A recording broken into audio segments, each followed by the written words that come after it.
Hello, you are listening to the Natural Healing Show for UK Health Radio.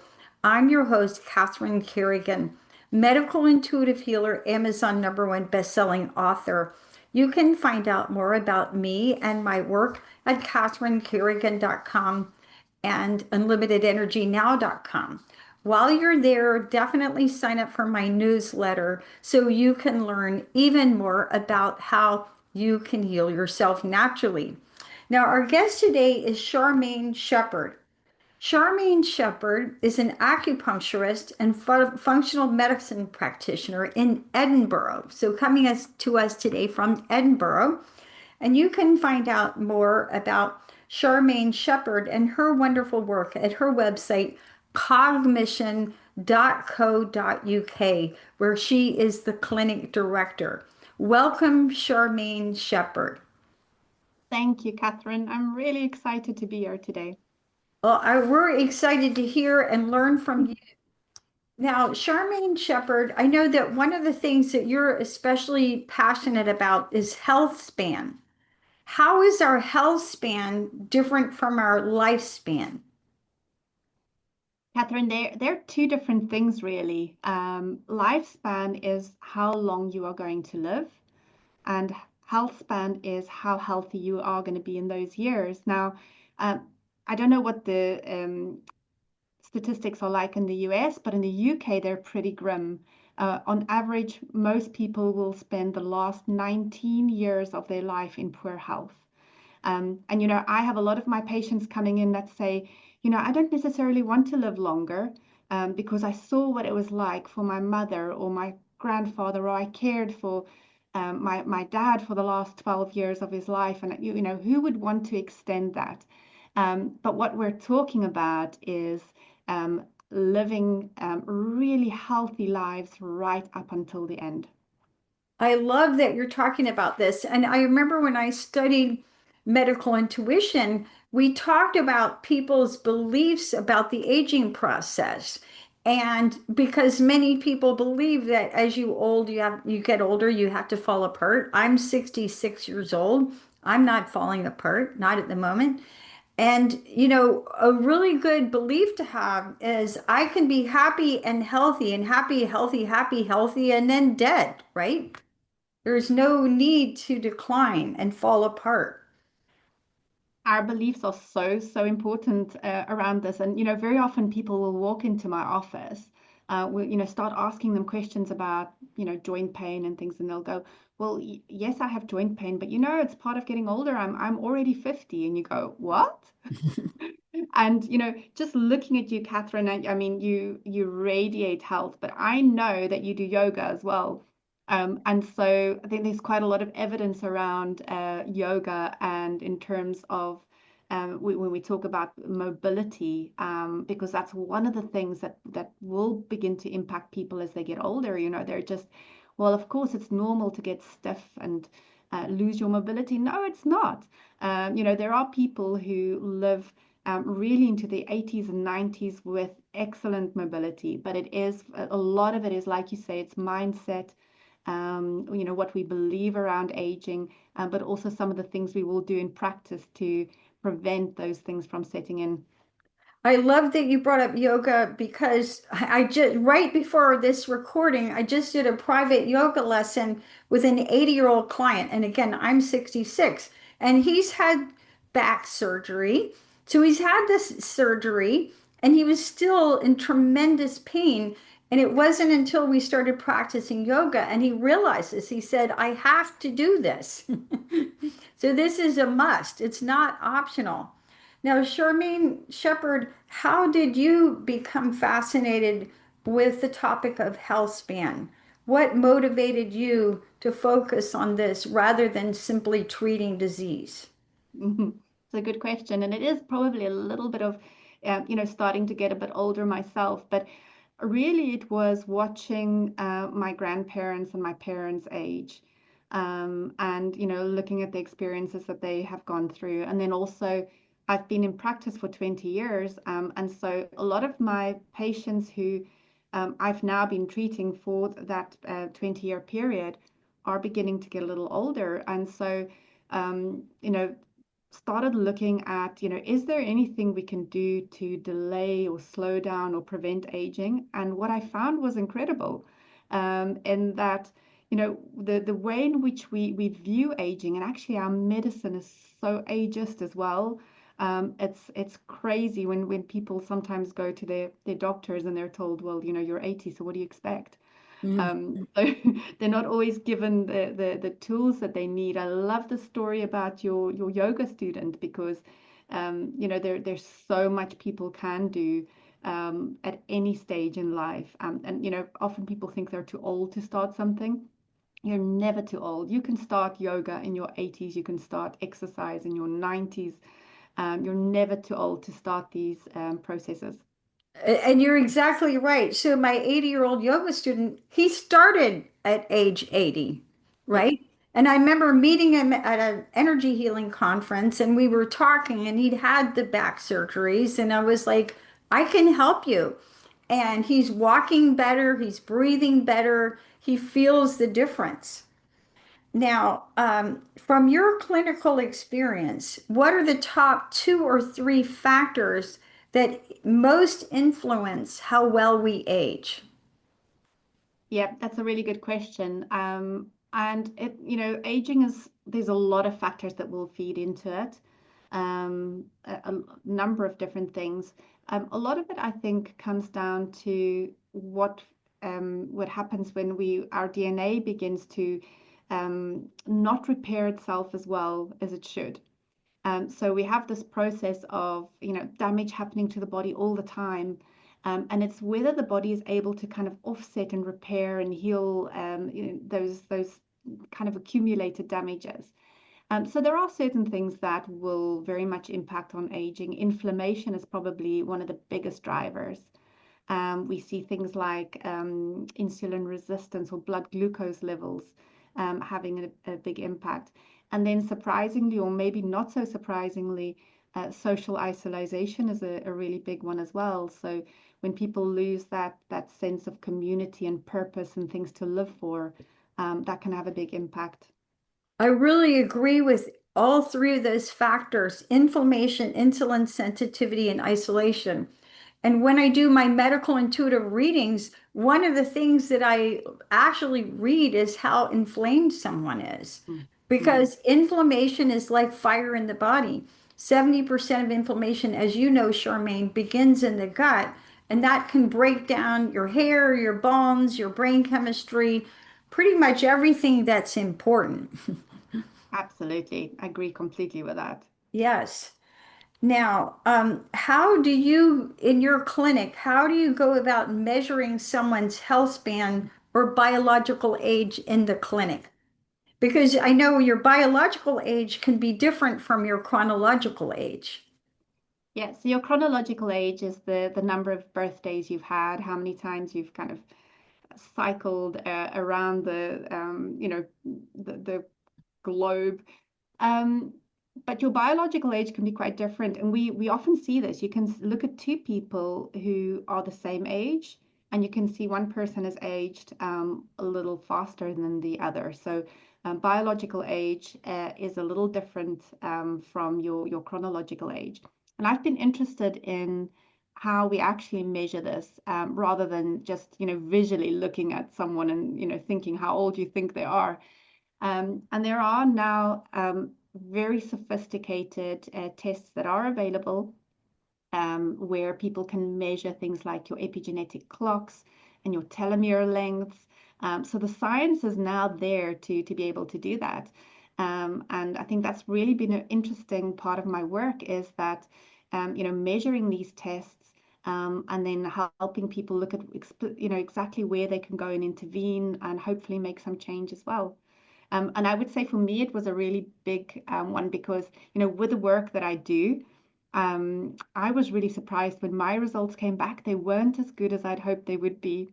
So, it gave me a little bit of a jolt to really start looking into doing a lot of this for myself. So I suppose a lot of it came through selfish reasons, thinking, you know, I need to look at what I can do to bring my biological age down. And so I've taken all my patients on that journey along with me. Yes. Now, I personally have a Whoop. So, Whoop is a fitness measuring device. There's lots of different things on the market, different fitness trackers. I happen to use a Whoop, but the latest version of the Whoop tracks your health span. And according to my Whoop, I'm 10.5 years younger than my 66 chronological age, right? But what I love about this, it sort of tracks you week by week, bad week, better week, and it really shows you what are the factors that are aging you. For me, it's my sleep, trying to get enough sleep, right? But by tracking those factors, then you can focus where you need to focus. And one of the things that we know from science is when you want to change anything, the first thing you do is start measuring it. So I use a Whoop to track my health span. In your clinic, what sort of devices or measuring do you use? Yes. Measurements do you use? So I do use a lot of laboratory testing. So I use epigenetic testing and telomere length, and we have something also called the Dunedin pace of aging.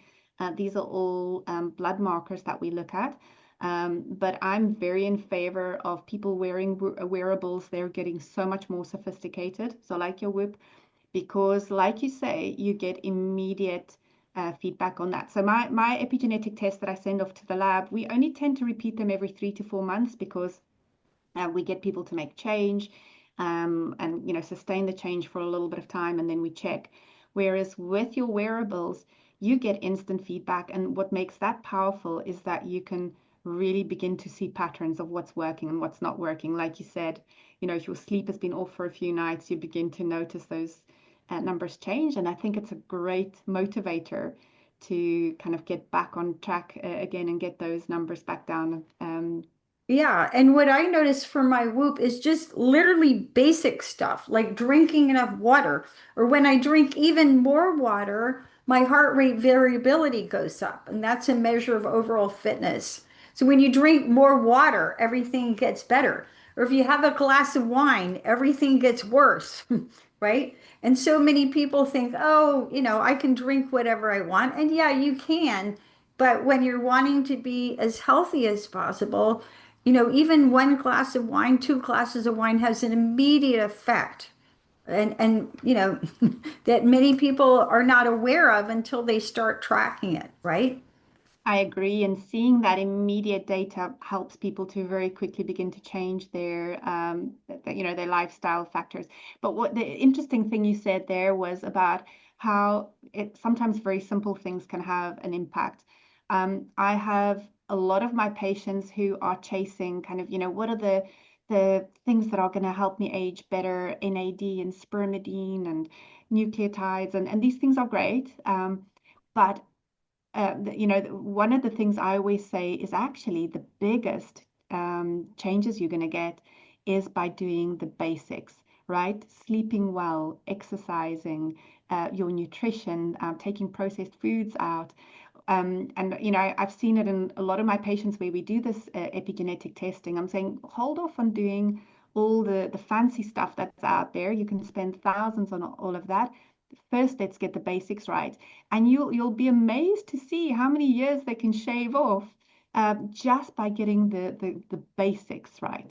Yes, and another big one is getting more steps in, right? So for a while I was averaging about 17,000, 16,000 steps every Wow. single day. And my house is 3 stories. I walk my dog and so on. So it was actually pretty easy to do. But then I was trying to get more balance. So I backed off on my steps. And what's interesting, so now my steps are more like 10,000, 11,000, which is still pretty good. But my pace of aging has gone up just by walking less, right? Now, Charmaine Shepherd, for our audience, will you explain for us what are telomeres and why are telomeres important for our aging process? So one of the things I said earlier on was that's very often speeds up aging is accumulated damage on our DNA. Now, our chromosomes they contain little protective caps on them. So the way to think of this is like shoelaces, which have those little caps at the end. And those caps really protect the telomeres from getting damaged, those chromosomes from getting damaged. So what happens is that over age, those little caps, begin to break off. And when that happens, just like shoelaces would fray, our telomeres begin to fray. And then that means that the DNA gets damaged. And of course, the DNA is like your blueprint with all the information about, how to make everything in your body, your whole structure, your proteins, everything. So that accumulated damage does lead to aging. And so if we can slow down the loss of those little caps, then we can slow down the aging process. Actually, I've lost the question here. What was the question? Oh, that's okay. The question was, what are telomeres? Oh, yes. Okay. So So here's a follow-up question. How can we improve the health of our telomeres to slow down the aging process? So now that we can actually measure them, what we see is that there's a lot of scientific studies going, into to look at what are the things that lengthen these telomeres. And I just recently did an interview with Dr. Joanne Manson. She's a professor of preventative medicine at Harvard University, and they've just done a fantastic study on vitamin D and telomere length. So they were checking these telomere lengths in patient groups, giving half of them vitamin D and the other half didn't. And at the end of the study, which I think was 4 or 5 years, they found that the people who had been taking vitamin D had longer, more protected telomeres, and they had all aged about 3 years less than the other participants over that study period, which is quite a significant chunk of aging to be shaving off. Now, the interesting thing about this was they actually used what I would consider a relatively low dose of vitamin D. And I know because I listened to your show that you take also a lot higher doses. So in the study, they used 2,000 international units of vitamin D. But it's so simple. Vitamin D is one of the things that we know for sure will protect these telomeres. But also exercise has been shown to have a big impact as well. And then, of course, trying to protect your DNA from any damage. So we're talking about exposure to toxins and pesticides and things like that. Great information. And I have a follow-up question. How much vitamin D do you recommend your patients get? So we do quite a bit of testing in the clinic. So if patients are very, very deficient, I will sometimes go up to 10,000 IU a day. Otherwise, I would say maintenance dose of about 5,000, 4 to 5,000. We're in Scotland, we don't get a lot of natural light. So that's typically the dosages that I use, but I know that there are others out there that actually use a lot higher dosages. Yeah, I personally take 10,000 IUs of vitamin D every day, and I'm in hot Atlanta where, we are on a latitude on the planet where we can get enough sunlight every single day, but everybody's different, right? But Yeah. as you said, testing is a really good way to go. Now, with that, let's take a break and listen to one of our commercial sponsors here at UK Health Radio. My name is Catherine Carrigan, medical intuitive healer. We're listening to Charmaine Shepherd, functional medicine practitioner, acupuncturist, clinic director at cognition.co.uk. And we're talking about how to improve your health span. We'll be right back.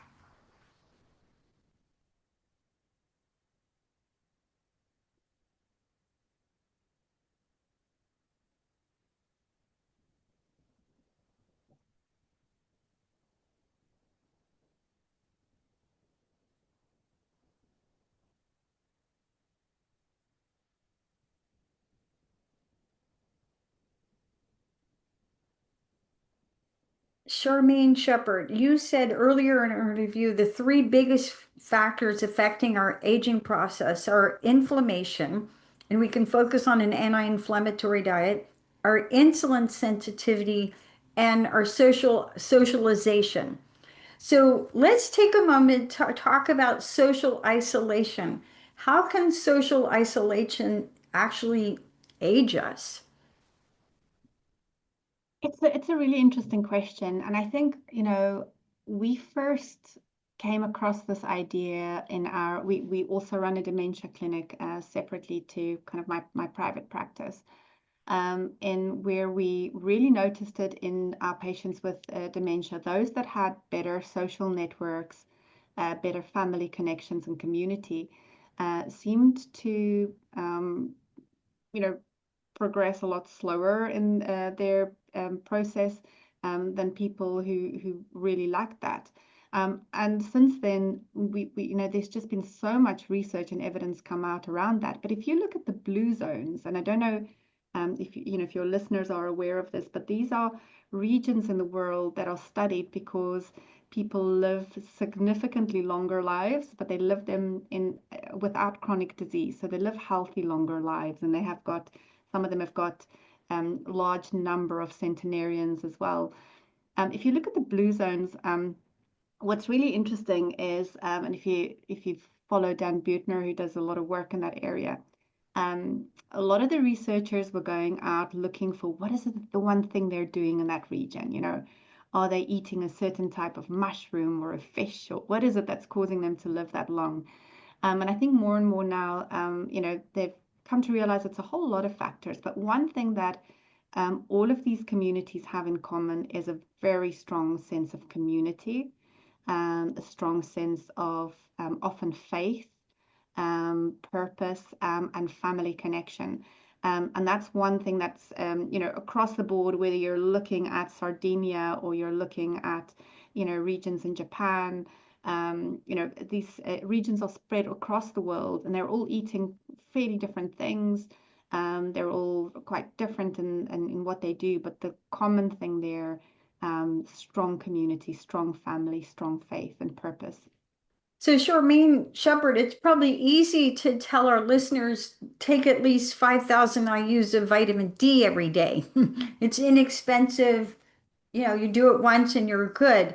In your professional expertise as an expert on Healthspan, what's the best dose of socialization?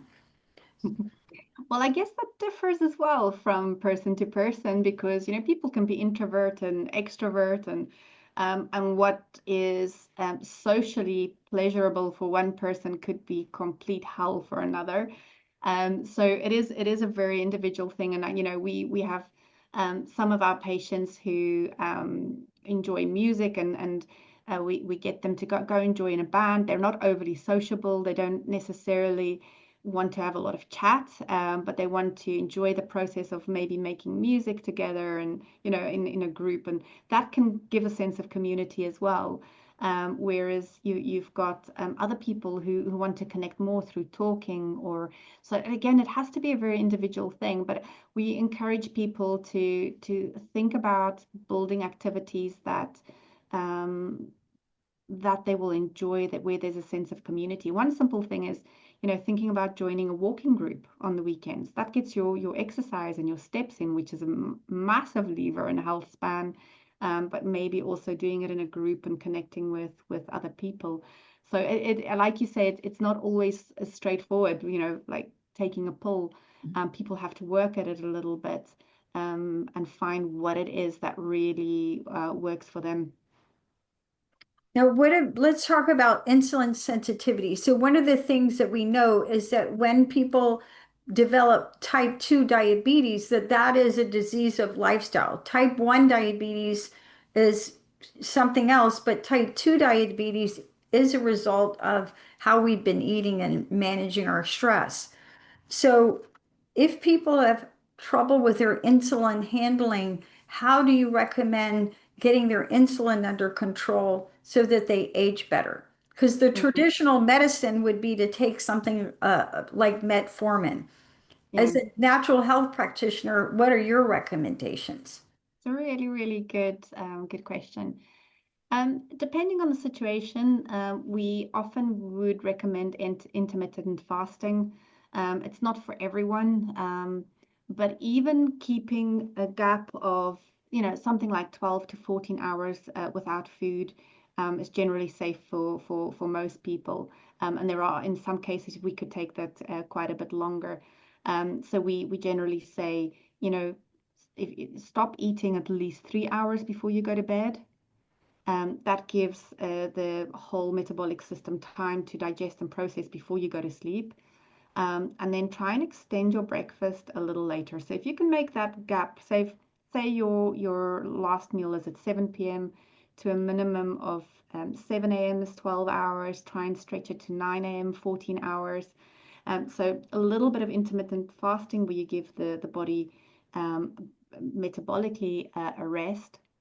And then we try and move people away from eating too many carbohydrates, more onto kind of plant-based keto type of food, where we focus, bless you, on reducing carbohydrate intake. And we do it quick in some patients who really like to just jump in and do it straight away.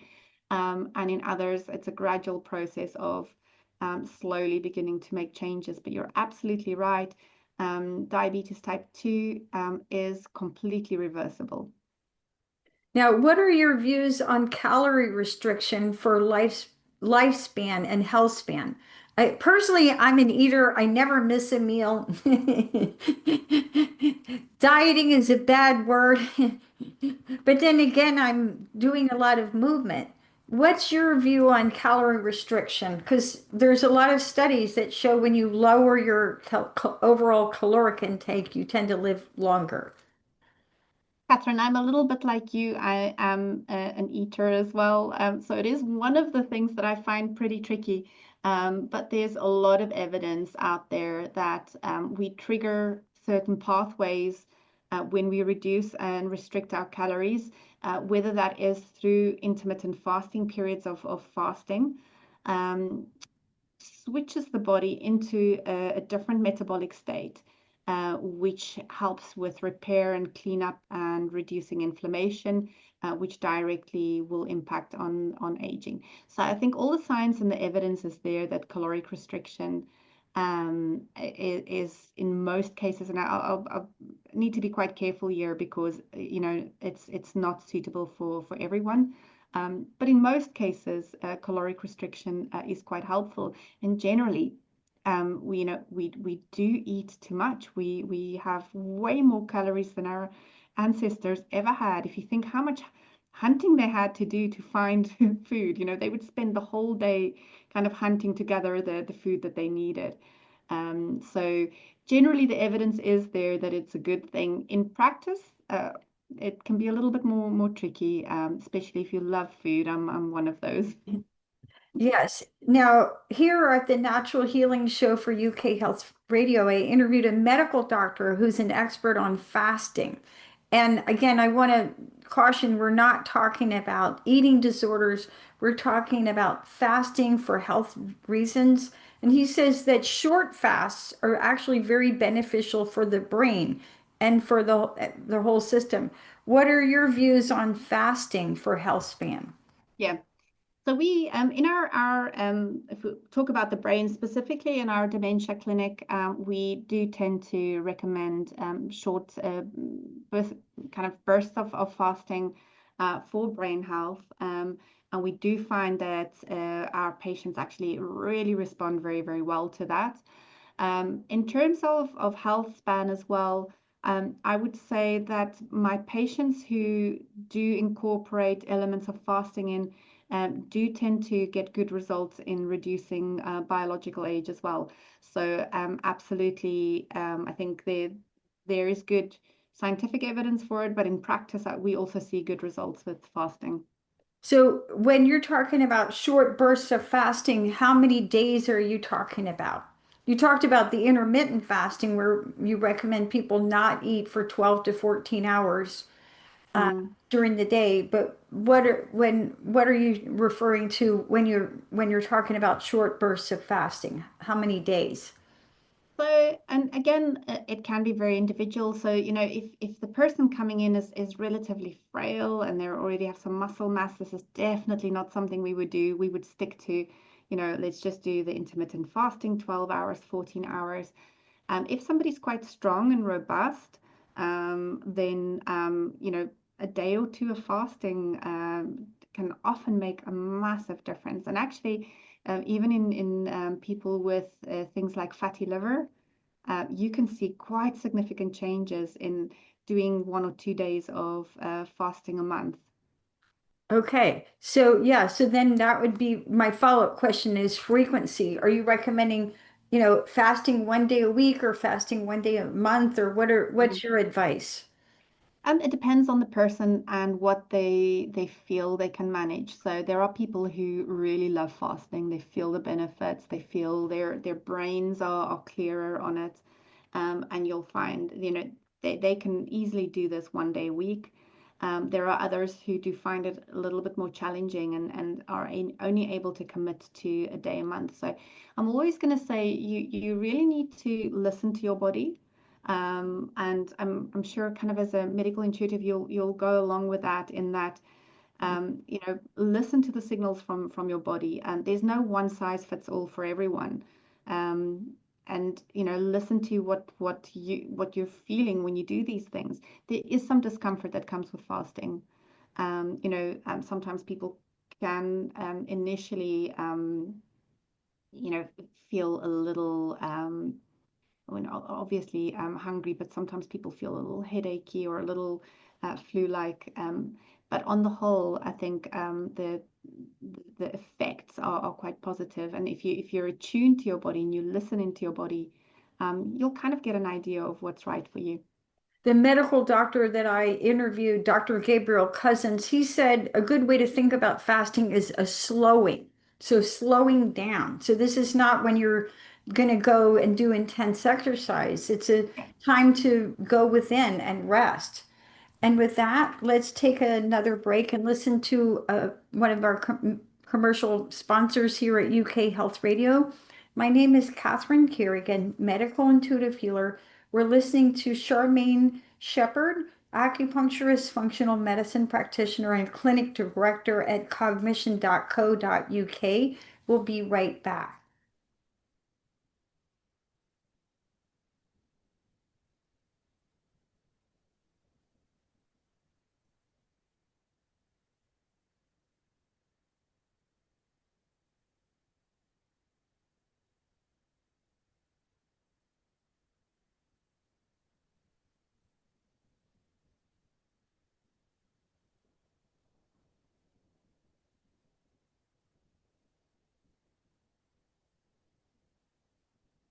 Charmaine Shepherd, functional medicine practitioner at cognition.co.uk. Earlier in this interview, you talked about the Dunedin pace of aging. What is the Dunedin pace of aging, and how can we find out more about that? Mm. So there are lots and lots of these different clocks that have been developed scientifically to look at how we age. And the Dunedin pace of aging is one of them. So we have got the telomere length, we've got epigenetic tags. Sometimes people look at glycans and how they attach to our DNA as well. Um, but um, in this case, the Dunedin pace of aging gives an idea of how quickly the body is aging. So it's a score that's calculated through laboratory markers, whereby a score of 1 means that you are aging for every 1 chronological year, you're aging 1 biological year.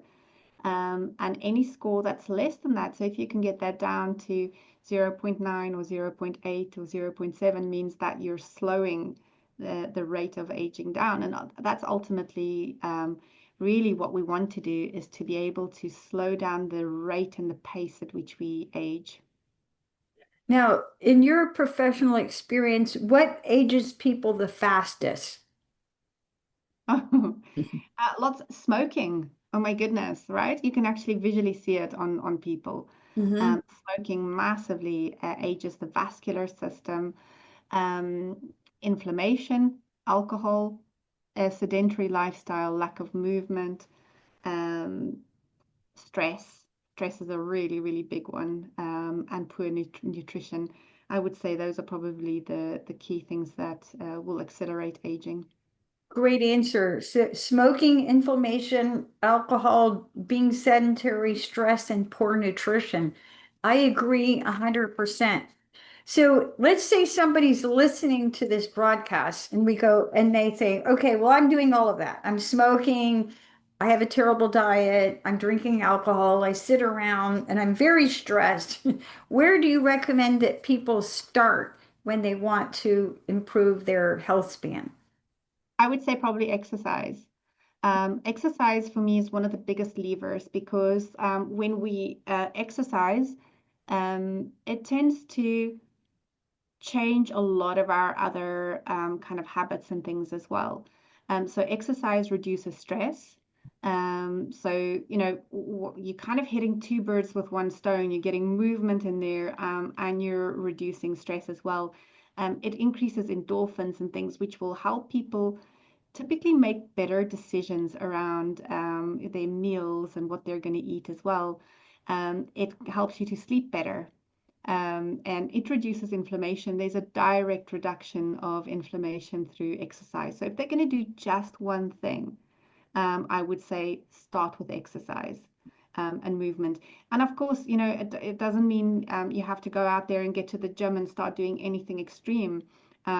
Just getting your step count up, increasing your steps in a day can already begin to make a difference. Yes, and that's my follow-up question because somebody who's listening to this might say, okay, well, she wants me to become a marathon runner and I'm, fill in the blank age and I don't want to start running. Um, what is the best kind of exercise for aging, for anti-aging in your professional experience? I would say strength training, resistance training, and this is in particular important for both men and women. So for women, because we start to have some bone loss as we go through perimenopause and into menopause, and some of the biggest issues we're going to face with aging is through if you have breaks and falls and things like that, and your mobility goes, that's going to be the biggest impact on aging. So keeping strength up is really important, and resistance training and a bit of strength training for women in that sense is really good. For men, it's the same thing, so maybe less concern around bone density, but muscle mass. And muscle mass is there to maintain strength. But I always say to people, muscles are not just chunks of meat that sit on your bone and help you move. Muscles are actually endocrine organs that signal so much information around insulin usage. They signal around production of testosterone and things like that. So keeping a strong muscle mass is critically important. So again, strength training is really important. Now, Charmaine, um, Charmaine Shepherd, one of the things that motivates me personally is that I have longevity in my family. Both my paternal grandparents lived till their mid 90s. My mother is 88. Now, my maternal grandparents are different. They both were smokers, died in their 60s. Um, but so I know I'm going to live a long time. So because I know I'm going to live almost forever, I try and take care of my body. I try to be a good friend, and I definitely try and save money. As an expert in health span, what does your personal health span program look like? What do you focus on yourself? It's interesting because with I'm really lucky in that I've got the access to these labs, so I use them quite a lot, and I do also have wearables which I follow. I do use my labs to also test and test different things out there. First of all, I would say nutrition. For me, it's a huge priority. making sure that I'm not putting in things that create damage on my cells. So with, no processed foods. I am putting in things that I know will support, aging as I move forward, and making sure I get enough protein, making sure that nutritionally, I get everything that my body needs. Exercise, movement, sleep is a massive one, like you said as well. Really focusing on prioritizing good quality sleep. Um, those are kind of the big ones for me. And stress is one that I have to sort of watch a lot because life gets quite intense with work.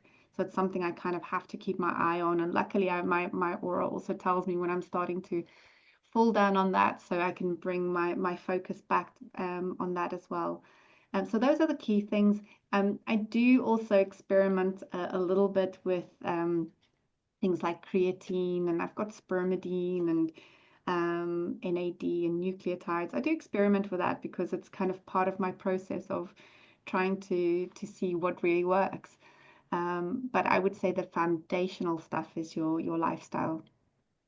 Now, how does your approach to extending health span differ from mainstream medicine? Because so many people, they just wait till they don't feel well, they go to the doctor, and then they're diagnosed with some horrible disease. So, how is your approach different? I think it's, encouraging people to be very proactive about their health. And, when I started my career 20 years ago, it was really a very reactive process. People would develop something and they would come in. I started my practice as an acupuncturist. So, they developed back pain or whatever it was, or digestive issues, they would come in and we would look at how to fix it. I would say in the last 5 years, and it's probably been as a result of the pandemic, people are a lot more proactive. I've got lots more people coming and going, you know what, I'm really well, but I want to age well and I want to be well in the next 10, 15, 20 years. So I think it's been very much driven by my patients as well, that they're coming in and with this um, this desire to be a lot more proactive and not wait for things to go wrong, and um, we tend to do this with our cars. We don't just drive them until they break down on next to the highway and then you call for help. You take them in for service and for MOTs and checks to check things before they break. And I think I really want to encourage people to be a lot more proactive about health. Don't sit and wait for that diagnosis of type 2 diabetes. Don't sit and wait for diagnosis of heart disease. There's so much you can do to prevent it. Now, the statistics on this is really interesting. Nearly 88% of cardiovascular disease can be prevented. 80% of dementia can be prevented. So many of these conditions that we are going to encounter as we get older can be prevented if we start early and we are proactive and we begin to really look at these things in a much more proactive way. So, final question, Charmaine Shepherd. What's the one thing that you've changed in your own life after seeing the signs of aging up close? I would say taking processed foods out of the diet. Now, Catherine, I've always had a good diet because I'm very health aware. But there were little bits of processed foods that were, as condiments or, just little bits that were here and there. And I would say, having looked at the research on the impact of processed foods on our health, that was one change that I made, which really had the biggest um, kind of chunk of shaving time of my biological age. So I did both things at once. I increased exercise and completely cut out all processed food. So everything, just one ingredient, whole foods. And within a 7 month period, shaved 8 years of my biological age. So those are again the I would say the changes that can have the biggest impact. Great information. Charmaine Shepherd, any final thoughts for our audience? Again, just going to encourage people not to be afraid because, often when I talk to people around biological aging, what they say is, oh, no, no, I don't want to know. I'd rather not know what my biological age is. I don't want to know. And I say, no, you absolutely do want to know. You do want to know. And like you said, Catherine, having that information has helped you to become acutely aware of what's impacting your biological age, your sleep, your exercise, all these things, even drinking water and how that impacts.